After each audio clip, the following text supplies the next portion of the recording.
好来，乡亲啊，继续来看这个叶宝王仔鸡，为着要来城人客，拢会伫咧机台内底放各种神奇的物件红叶。但是这个头家人嘛伤歹心咯，竟然是放一只活跳跳的鹰鸽要红叶。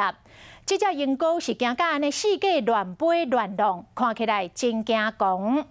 动保处已经介入调查咯，讲若是因为安尼来造成着动物啊受伤，或者是死亡，相关会当罚到200万。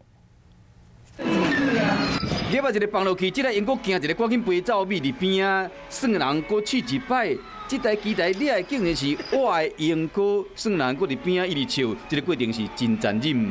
很残忍，太残忍了。 这段影片被抛上网络了，大家一直骂这个机台，敢若伫高雄动保处接到通报了，随去处理。如果说这只鹦鹉在里面，如果说受到所谓的严重的伤残的话，我们最高会依动保法第25条会移送法院来侦办，那最高可以处20万，就是等于说2年以下有期徒刑，并科20万至200万的罚金。将我的动物放入机台内面，若是造成受伤，还是死亡，上悬会使罚到200万。台主为了创造话题，什么步数拢有。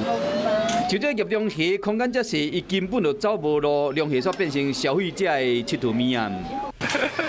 要这个货车就算被绑咧，发现讲有人要捡卖米，无量过的动物虽然无伫规范内，不过动保处依然无建议讲将我的动物放伫机台内面。